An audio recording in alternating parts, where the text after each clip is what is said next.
Hormuz প্রণালীর আকাশ থেকে রহস্যজনকভাবে উধাও হয়ে গেছে যুক্তরাষ্ট্রের প্রায় $200 মিলিয়ন একটি অত্যাধুনিক নজরদারি ড্রোন।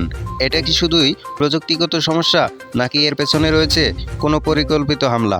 প্রাথমিকভাবে মার্কিন সূত্র বলছে ড্রোনটির সাথে হঠাৎ করেই যোগাযোগ বিচ্ছিন্ন হয়ে যায়। তবে প্রতিরক্ষা বিশ্লেষকদের একাংশ মনে করছেন এটি হয়তো ইলেকট্রনিক জ্যামিং বা সাইবার আক্রমণের শিকার হয়েছে।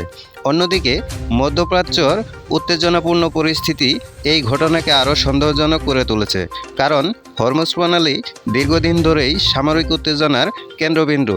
যদি এটি হামলা হয়ে থাকে তাহলে এটি হতে পারে বড় ধরনের সামরিক বার্তা, আর যদি দুর্ঘটনা হয় তাহলে প্রশ্ন উঠবে এত উন্নত প্রযুক্তি কি এত সহজেই ব্যর্থ হতে পারে? এই ঘটনার সত্যতা এখনও পরিষ্কার নয়, তবে হরমুজ প্রণালীর আকাশে নতুন করে রহস্য ঘনীভূত হচ্ছে।